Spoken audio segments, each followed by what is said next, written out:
Hi hello friends, welcome back to Mr Mrs ಲಕ್ಷ್ಮೇರನ್ vlogs. ಎಲ್ಲರೂ ತುಂಬಾ ಚೆನ್ನಾಗಿದ್ದೀರಾ ಅಂತ ಭಾವಿಸ್ತಾ ಈ ವ್ಲಾಗ್ನ ಶುರು ಮಾಡ್ತಿದ್ದೀನಿ.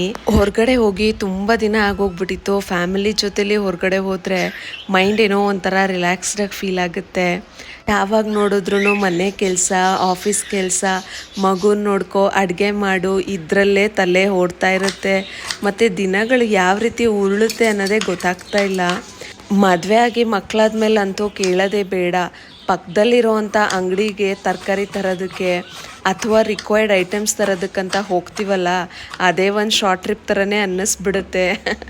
ಸೀರಿಯಸ್ಲಿ ನನ್ನ ಮಾತನ್ನ ಸುಮಾರು ಜನ ರಿಲೇಟ್ ಮಾಡ್ಕೊಳ್ತೀರಾ ಅಂದ್ಕೊಳ್ತೀನಿ. ಯಾಕೆ ಅಂತ ಹೇಳಿದ್ರೆ, ಈಗ ಆಲ್ಮೋಸ್ಟು ಎಲ್ಲ ಐಟಮ್ಸ್ನು ಮನೆಯಲ್ಲೇ ಕೂತ್ಕೊಂಡು ಆರ್ಡ್ರ್ ಮಾಡೋ ಅಂಥ ಆ್ಯಪ್ಗಳು ಬಂದುಬಿಟ್ಟಿದೆ. ಸೊ ಆಲ್ಮೋಸ್ಟ್ ನಾನು ಕೂಡ 90%ವರೆಗೂ ಆನ್ಲೈನಲ್ಲೇ ಎಲ್ಲ ಪರ್ಚೇಸ್ ಮಾಡ್ಕೊಳ್ತೀನಿ. ಇನ್ನೂ ಹೊರಗಡೆ ಹೋಗೋದೇ ಅಪರೂಪ. ಅದರಿಂದ ಇಲ್ಲೇ ಅಕ್ಕಪಕ್ಕ ಇರೋ ಅಂಗಡಿಗೆ ಹೋದ್ರೂ ಏನೋ ಒಂಥರ ಮೈಂಡು ರಿಲ್ಯಾಕ್ಸ್ಡಾಗಿ ಫೀಲ್ ಆಗುತ್ತೆ. ಇನ್ನು ಇವತ್ತು ನಾವು ಪ್ಲ್ಯಾನ್ ಮಾಡಿಕೊಂಡು ಹೊರಟಿರೋ ಅಂಥ ಜಾಗ ನಮ್ಮ ಮನೆಯಿಂದ ಜಸ್ಟು 45 ಮಿನಿಟ್ಸ್ ಅಷ್ಟೇ ತಗೊಳ್ಳುತ್ತೆ. ಇನ್ನು ಟ್ರಾಫಿಕ್ ಎಲ್ಲ ಏನೂ ಇಲ್ಲ ಅಂತ ಹೇಳಿದ್ರೆ ಹಾಫ್ ಆನ್ ಅವರ್ ಅಷ್ಟೇನೆ. ಈ ಪ್ಲೇಸ್ಗೆ ನಾವು ಯಾವತ್ತೂ ಹೋಗಿಲ್ಲ, ಫಸ್ಟ್ ಟೈಮ್ ನಾವು ಹೋಗ್ತಿರೋದು. ಆದರೂ ಅಮ್ಮನೂ ನಾನು ತುಂಬಾ ಕ್ಯೂರಿಯಸ್ ಆಗಿದ್ವಿ ಈ ಪ್ಲೇಸಿಗೆ ಹೋಗೋದಕ್ಕೆ. ಇದು ಒಂದು ತುಂಬಾ ಚೆನ್ನಾಗಿರೋ ಅಂಥ ಟೆಂಪಲ್ಲು, ಹಿಡನ್ ಜೆಮ್ ಇನ್ ಬ್ಯಾಂಗ್ಳೂರ್ ಅಂತ ಹೇಳಿದ್ರೇನು ತಪ್ಪಾಗೋದಿಲ್ಲ. ಸೊ ಬೆಳಗ್ಗೆನೇ ಎದ್ದು ಫ್ರೆಶ್ ಅಪ್ ಆಗಿ ಮನೆಯಲ್ಲಿ ಎಲ್ಲ ಕೆಲಸ ಮುಗಿಸ್ಬೇಕು ಅಲ್ವಾ. ಸೊ ಅದಕ್ಕೇ ಬೆಳಗ್ಗೆ ಬೇಗನೆ ಎದ್ಬಿಟ್ಟಿದ್ವಿ. ಇನ್ನು ನಮ್ಮ ಪುಟಾಣಿನೂ ನಮ್ಮ ಮನೆಯವರು ನಿದ್ದೆ ಮಾಡ್ತಾಯಿದ್ರು. ಅಷ್ಟೊತ್ತಿಗೆ ಆಲ್ಮೋಸ್ಟ್ ಎಲ್ಲ ಕೆಲಸ ಮಾಡಿಕೊಂಡು ನಾನು ಫ್ರೆಶ್ ಅಪ್ ಆಗೋಗ್ಬಿಟ್ಟಿದ್ದೆ. ನಾನು ಪೂಜೆ ಮಾಡ್ತಿದ್ರೆ ಅಮ್ಮ ಇವತ್ತು ಬ್ರೇಕ್ಫಾಸ್ಟಿಗೆ ನಾವು ಬುತ್ತಿ ಕಟ್ಕೊಂಡು ಹೋಗೋಣ, ಅಲ್ಲೇ ಏನಾದರೂ ರೋಡಲ್ಲಿ ಹೋಗ್ತಾ ಒಳ್ಳೆ ಜಾಗ ಸಿಕ್ಕಿದ್ರೆ ಮರದಡಿಲಿ ಕೂತ್ಕೊಂಡು ತಿನ್ನೋಣ ಅಂತ ಹೇಳಿಬಿಟ್ಟು ಟೊಮೆಟೊ ಬಾತು ಮತ್ತು ಹೀರೆಕಾಯಿ ಬಜ್ಜಿ ಮತ್ತು ಮೊಸರು ಬಜ್ಜಿ ಮಾಡಿದರು. ಆ್ಯಕ್ಚುಲಿ ಅಡುಗೆ ಎಲ್ಲ ಮಾಡೋವಾಗ ಚೆನ್ನಾಗೇ ಇತ್ತು. ನಾವು ಡ್ರೀಮಿಯಾಗಿ ಪ್ಲ್ಯಾನ್ ಮಾಡಿದ್ವಿ. ಅಲ್ಲಿ ಹೋಗೋ ರೋಡ್ ಕೂಡ ತುಂಬ ಚೆನ್ನಾಗಿರುತ್ತೆ. ಮರ ಗಿಡಗಳು ಎಲ್ಲ ಅಷ್ಟು ಸಂಪಾಗಿ ಬೆಳೆದಿರುತ್ತೆ. ಫಾರೆಸ್ಟ್ ಏರಿಯಾ ಥರ ಇರುತ್ತೆ ನೋಡೋದಕ್ಕೆ. ಸೊ ಅದಕ್ಕೇನೆ ಅಲ್ಲೇ ಕೂತ್ಕೊಂಡು ತಿನ್ನೋಣ ಅಂತ ಅಂದ್ಕೊಂಡು ಅಡುಗೆ ಮಾಡಿದ್ದು. ಬಟ್ ಅಡುಗೆ ಮಾಡೋವಾಗಿರೋ ಅಂಥ ಸಂತೋಷ ಅಲ್ಲಿ ತೊಗೊಂಡೋದ್ಮೇಲೆ ಇರಲಿಲ್ಲ. ಯಾಕಾದರೂ ಅಡುಗೆ ಮಾಡ್ಕೊಂಡು ತಗೊಂಡೋದ್ವಪ್ಪ ಅಂತ ಅನಿಸೋ ರೇಂಜಿಗೆ ಫೀಲ್ ಆಗೋಯ್ತು. ಯಾಕೆ ಅನ್ನೋದನ್ನು ಮುಂದೆ ಹೇಳ್ತೀನಿ. ಸೊ ಎಲ್ಲ ಕೆಲಸ ಮುಗಿಸಿ ನಾನು ರೆಡಿ ಆದೆ. ನಮ್ಮ ಪುಟಾಣಿನ ನಮ್ಮ ಮನೆಯವರೇ ರೆಡಿ ಮಾಡಿದ್ರು. ಈಗೆಲ್ಲ ನಮ್ಮ ಪುಟಾಣಿ ತುಂಬಾ ಚೂಸಿ ಆಗೋಗ್ಬಿಟ್ಟಿದ್ದಾನೆ. ಏನಾದರೂ ನಾನು ಮಾಡೋಕ್ಕೋದ್ರೆ ಇಲ್ಲ ಮಮ್ಮಿ ಪಪ್ಪ ಅಂತ ಹೇಳ್ತಾನೆ. ಅವ್ರ ಪಪ್ಪನೇ ಮಾಡಬೇಕು ಎಲ್ಲನೂ. ಸರಿ ಬುತ್ತಿ ಎಲ್ಲ ಕಟ್ಕೊಂಡು ರೆಡಿ ಆಗಿಬಿಟ್ಟು ಹೊರಟ್ವಿ. ಇವತ್ತಿನ ನನ್ನ ಔಟ್ಫಿಟ್ಟು ತುಂಬಾ ಸಿಂಪಲ್ ಮತ್ತು ಎಲಿಗೆಂಟ್ ಆಗಿರೋ ಅಂಥ ಈ ಪ್ಯೂರ್ ಕಾಟನ್ ಸ್ಯಾರಿ ನನಗೆ ತುಂಬಾ ಇಷ್ಟ ಆಯಿತು. ಸ್ಯಾರಿ ಅಂತೂ ಸಖತ್ ಸಾಫ್ಟ್ ಆಗಿದೆ ಮತ್ತು ಇದರಲ್ಲಿರೋವಂಥ ಎಲಿಫೆಂಟ್ ಪ್ರಿಂಟು ತುಂಬ ಏಸ್ಥೆಟಿಕ್ ಆಗಿತ್ತು. ಸೊ ಇದನ್ನು ಕಟ್ಕೊಂಡ್ಮೇಲೆ ನನಗೇನೋ ಮಲಯಾಳಿ ಫೀಲ್ ಥರ ಬರ್ತಿತ್ತು. ಸೊ ಅದಕ್ಕೆ ಜುಮ್ಕ ಹಾಕ್ಕೊಂಡು ಗಂಧ ಕೂಡ ಇಟ್ಕೊಂಡೆ. ಸಖತ್ ಕ್ಯೂಟ್ ಅಂತ ಅನ್ನಿಸ್ತು ನನಗೆ. ನಿಮಗೂ ಕೂಡ ಈ ಪ್ರಾಡಕ್ಟ್ ಲಿಂಕ್ ಬೇಕು ಅಂದರೆ ಡಿಸ್ಕ್ರಿಪ್ಷನಲ್ಲಿ ಹಾಕಿರ್ತೀನಿ, ಇಂಟ್ರೆಸ್ಟ್ ಇದ್ದರೆ ಬೈ ಮಾಡಿ.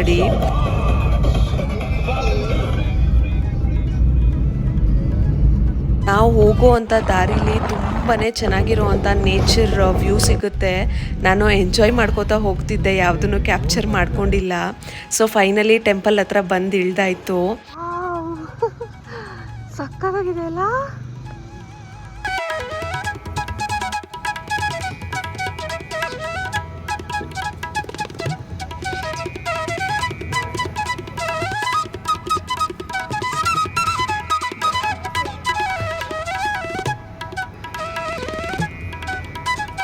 ದೇವ್ರೆ, ಆ ಟೆಂಪಲ್ ಒಳಗಡೆ ಹೋಗಿದ ತಕ್ಷಣ ಸೀರಿಯಸ್ಲಿ ನಾನು ಕರ್ನಾಟಕ ಒಳಗಡೆನೇ ಇದ್ದೀನ ಅನ್ನೋಷ್ಟು ಒಂಥರ ಮೆಸ್ಮರೈಸಿಂಗಾಗಿ ಫೀಲ್ ಆಗೋಯ್ತು ನನಗೆ.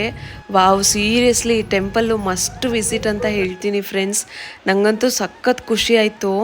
ಇಲ್ಲಿ ಇನ್ನೊಂದು ತುಂಬಾ ವೆರೈಟಿ ಆಗಿರೋ ಥಿಂಗ್ ಏನು ಅಂತ ಹೇಳಿದ್ರೆ, ನಮಗೆ ವಿಶ್ ಬಾಕ್ಸ್ ಕೂಡ ಇಟ್ಟಿರ್ತಾರೆ. ಭಕ್ತಾದಿಗಳು ಅವ್ರಿಗೆ ಇರೋ ಅಂಥ ಕೋರಿಕೆಗಳನ್ನ ಬರೆಯೋದಕ್ಕೆ ಪೆನ್ನು ಮತ್ತು ಪೇಪರು ಅಂದರೆ ಚಿಟ್ಸ್ ಎಲ್ಲನೂ ರೆಡಿ ಮಾಡಿ ಇಟ್ಟಿರ್ತಾರೆ.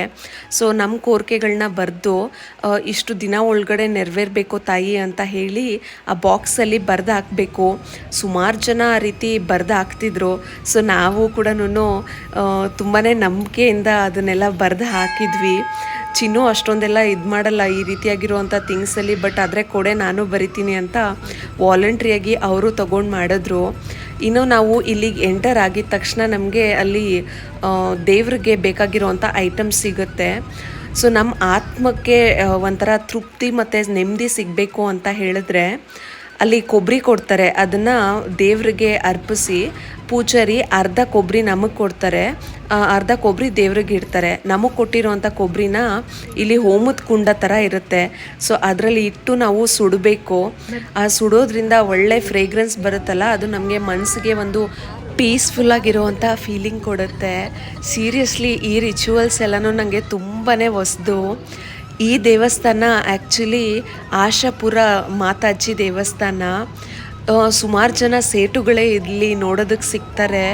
ಒಳಗಡೆ ಇರೋವಂಥ ಆರ್ಕಿಟೆಕ್ಚರ್ ನೋಡ್ತಿದ್ರೆ ಸೀರಿಯಸ್ಲಿ ಮನಸ್ಸೆಲ್ಲ ಎಷ್ಟು ಸಂತೋಷ ಅನಿಸುತ್ತೆ ಅಂದರೆ, ಆ ಗಣಪತಿ ವಿಗ್ರಹ ತುಂಬಾ ಕ್ಯೂಟಾಗಿತ್ತು.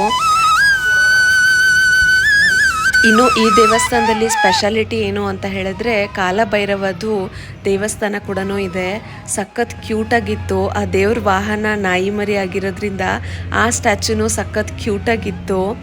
ಹೊರಗಡೆ ಬಂದ್ರೂ ನಮಗೆ ಒಂಥರ ತುಂಬಾ ಪೀಸ್ಫುಲ್ ಆಗಿರೋವಂಥ ಮೈಂಡ್ ರಿಲ್ಯಾಕ್ಸಿಂಗ್ ಆಗಿರೋ ವ್ಯೂ ಸಿಗುತ್ತೆ. ಯಾಕೆ ಅಂತ ಹೇಳಿದ್ರೆ ಈ ಸುತ್ತಮುತ್ತ ಎಲ್ಲ ಏನು ಬಿಲ್ಡಿಂಗ್ಸ್ ಎಲ್ಲ ಏನೂ ಇಲ್ಲ, ಬರೀ ನೇಚರೇ ನೋಡೋಕ್ಕೆ ಸಿಗುತ್ತೆ. ನೀವು ಓಪನ್ ವ್ಯೂ ಅಲ್ಲಿ ನೋಡಿದ್ರೆ ಅಲ್ಲಿ ಪಕ್ಷಿಗಳು ಪಾರಿವಾಳ ಎಲ್ಲ ಹಾರಾಡ್ತಿತ್ತು. ಮನ್ಸಿಗೆ ಎಷ್ಟು ಮುದ ಕೊಡುತ್ತೆ ಗೊತ್ತಾ. ನಿಮ್ಗೆ ಏನಾದರೂ ಬರಬೇಕು ಅಂತ ಹೇಳಿದ್ರೆ ಮಕ್ಕಳನ್ನ ಕರ್ಕೊಂಡು ಬಂದರೂ ನಿಮ್ಗೆ ಯಾವ ರೀತಿಯಾಗಿರುವಂಥ ತೊಂದರೆನೂ ಆಗಲ್ಲ. ಅವ್ರನ್ನ ಹ್ಯಾಂಡಲ್ ಮಾಡೋದು ತುಂಬಾ ಈಸಿ ಆಗುತ್ತೆ. ಯಾಕೆಂದರೆ ಇಲ್ಲಿ ಮಕ್ಕಳಿಗೆ ಸ್ಪೆಸಿಫಿಕ್ಕಾಗಿ ಪ್ಲೇ ಏರಿಯಾ ಕೂಡ ಕೊಟ್ಟಿದ್ದಾರೆ. ಅಷ್ಟು ಚೆನ್ನಾಗಿದೆ, ಅಲ್ಲಿ ಮಿನಿ ಪಾರ್ಕ್ ಥರನೇ ಅನಿಸುತ್ತೆ. ಸೊ ಮಕ್ಕಳನ್ನ ಕರ್ಕೊಂಬಂದ್ರೂ ಏನೂ ಟೆನ್ಷನ್ನೇ ಇಲ್ಲ. ಅವ್ರ ಪಾಡಿಗೆ ಅವರು ಆಟ ಆಡ್ತಾ ಇರ್ತಾರೆ. ನೋಡ್ಕೊಳ್ಳೋರು ಒಬ್ರಿದ್ರೆ ಸಾಕು. ಅಂದರೆ ದೊಡ್ಡೋರಿಂದ ಮಕ್ಳವ್ರಿಗೂ ತುಂಬಾ ಪೀಸ್ಫುಲ್ಲಾಗಿ ಇರ್ಬೋದಾದಂಥ ಪ್ಲೇಸ್ ಇದು. ಆ ಆರ್ಕಿಟೆಕ್ಚರ್ ಮಾತ್ರ ನನಗೆ ತುಂಬ ಅಂದರೆ ತುಂಬ ಇಷ್ಟ ಆಯಿತು. ಡೆಫಿನೆಟ್ಲಿ ಬಿಲೀವ್ ಮೀ, ನೀವು ಈ ಟೆಂಪಲ್ಗೆ ಹೋದರೆ ನಾವು ಕರ್ನಾಟಕ, ಅದು ಬ್ಯಾಂಗ್ಳೂರು ಒಳಗಡೆನೇ ಇದ್ದೀವಿ ಅಂತ ಅನಿಸೋದೇ ಇಲ್ಲ. ಯಾವುದೋ ನಾರ್ತ್ ಸೈಡಲ್ಲಿರೋವಂಥ ದೇವಸ್ಥಾನಕ್ಕೆ ಬಂದಿದ್ದೀವೇನೋ ಅನ್ನೋಷ್ಟು ಒಂದು ಒಳ್ಳೆ ಫೀಲ್ ಕೊಡುತ್ತೆ ಈ ದೇವಸ್ಥಾನ.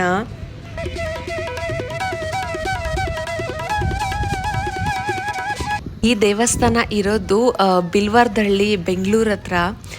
ನಿಮಗೆ ಈಸಿಯಾಗಿ ಬನ್ನೇರುಘಟ್ಟ ಹತ್ರಕ್ಕೆ ಬಂದುಬಿಟ್ರೆ ನಿಮಗೆ ಬಸ್ ಕೂಡ ಸಿಗುತ್ತೆ. ಇನ್ನು ನೀವು ಓನ್ ವೆಹಿಕಲಲ್ಲಿ ಬಂದರೆ ಮ್ಯಾಪ್ ಹಾಕ್ಕೊಂಡು ಆರಾಮಾಗಿ ಬರ್ಬೋದು. ಮಂಡೇ ಟು ಸ್ಯಾಟರ್ಡೇ ಬೆಳಗ್ಗೆ 7 ಗಂಟೆಯಿಂದ ಮಧ್ಯಾಹ್ನ 2 ಗಂಟೆವರೆಗೂ ಓಪನ್ ಇರುತ್ತೆ. ಇನ್ನು ಸಂಜೆ 4 ಗಂಟೆಯಿಂದ 8 ಗಂಟೆವರೆಗೂ ಓಪನ್ ಇರುತ್ತೆ. ಆಫ್ಟರ್ನೂನು 2 ಗಂಟೆಯಿಂದ 4 ಗಂಟೆವರೆಗೂ ಕ್ಲೋಸ್ ಆಗಿರುತ್ತೆ.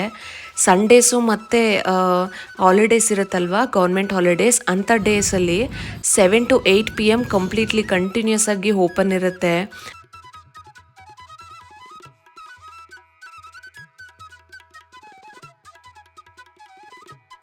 ಇನ್ನು ನೀವೇನಾದರೂ ಈ ಟೆಂಪಲ್ಗೆ ವಿಸಿಟ್ ಮಾಡ್ತಿದ್ರೆ ಊಟದ ಚಿಂತೆ ಬೇಡವೇ ಬೇಡ. ಸೀರಿಯಸ್ಲಿ ನಾವು ಏನಕ್ಕಾದರೂ ಅಡುಗೆ ಮಾಡ್ಕೊಂಡು ತೊಗೊಳೋದ್ವಪ್ಪ ಅಂತ ಅನ್ನಿಸ್ಬಿಡ್ತು. ಯಾಕೆಂದರೆ ನಾವು ಜಾಸ್ತಿ ಅಡುಗೆನೇ ಮಾಡ್ಕೊಂಡು ತೊಗೊಂಡು ಹೋಗಿದ್ವಿ, ರೋಡಲ್ಲಿ ಹೋಗ್ತಾ ತಿನ್ಕೊಂಡು ಹೋಗೋಣ ಅಂತ. ಬಟ್ ದೇವಸ್ಥಾನದ ಒಳಗಡೆ ಹೋದ್ಮೇಲೆ ನಮ್ಗೆ ಹೊರಗಡೆ ಬರೋದಕ್ಕೆ ಮನಸ್ಸೇ ಬರಲಿಲ್ಲ. ಅದಾದಮೇಲೆ ಅಲ್ಲಿ ನಮಗೆ ಫುಡ್ಡು ಫ್ರೀಯಾಗಿ ಡೊನೇಟ್ ಮಾಡ್ತಾರೆ.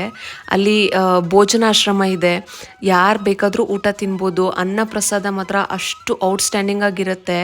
ಸೊ ನೀವು ಫ್ರೀಯಾಗೂ ಕೂಡ ತೊಗೋಬೋದು, ಅಥವಾ ಟಿಕೆಟ್ ತೊಗೊಳ್ಳೋ ಅಂಥ ಟೈಮಲ್ಲಿ ನಿಮ್ಮ ಕೈಯಲ್ಲಿ ಆದಷ್ಟು ಡೊನೇಷನ್ನ ಕೊಟ್ಬಿಟ್ರೆ ಸೊ ಅವರು ಮತ್ತೆ ಅನ್ನದಾಸೋಹ ಮಾಡ್ತಾರಲ್ವ, ಅದಕ್ಕೆ ಬಳಸ್ಕೊಳ್ತಾರೆ. ನಾನು ಅಮ್ಮ ಮಾತ್ರನೇ ತಿಂದ್ವಿ, ಚಿನ್ನು ಬರಲ್ಲ ಅಂತ ಹೇಳಿದ್ರು. ಸೊ ಅವ್ರಿಗೆ ಕಾರಲ್ಲೇ ಊಟ ಹಾಕ್ಕೊಟ್ಬಿಟ್ಟು ಅವರು ಕಾರಲ್ಲಿ ಪಾಪು ಜೊತೆ ಕೂತ್ಕೊಂಡಿದ್ರು. ಸೊ ನಾವು ಹೋಗಿ ಪ್ರಸಾದ ಸ್ವೀಕಾರ ಮಾಡಿದ್ವಿ. ಆ್ಯಕ್ಚುಲಿ ನನಗಂತೂ ದೇವಸ್ಥಾನದ ಪ್ರಸಾದಗಳು ಅಂತ ಹೇಳಿದ್ರೆ ನಾನು ಡೆಫಿನೆಟ್ಲಿ ನೋ ಅಂತ ಎಲ್ಲೂ ಹೇಳೋದೇ ಇಲ್ಲ. ಅಲ್ಲಿ ಒಳಗಡೆ ಹೋದರೆ ಯಾವ ಹೋಟೆಲ್ಗೂ ಕಡಿಮೆ ಇಲ್ಲ, ಅಷ್ಟು ಅಮೇಝಿಂಗ್ ಆಗಿರೋವಂಥ ಊಟನ ಸರ್ವ್ ಮಾಡ್ತಾರೆ. ಅದು ನಾರ್ತ್ ಈಸ್ಟ್ ತಿಂತಾರಲ್ವ ಆ ರೀತಿಯಾಗಿರೋವಂಥ ರೊಟ್ಟಿ ಮತ್ತು ಪಲ್ಯ, ಆಮೇಲೆ ಬರ್ಫಿ ಎಲ್ಲ ಕೊಟ್ಟರು. ಊಟ ಮಾತ್ರ ಅಷ್ಟು ತುಂಬ ಚೆನ್ನಾಗಿ ಟೇಸ್ಟಿಯಾಗಿತ್ತು ಮತ್ತು ಅಷ್ಟು ಕ್ಲೀನಾಗಿ ಮೇಂಟೈನ್ ಮಾಡಿದ್ದಾರೆ.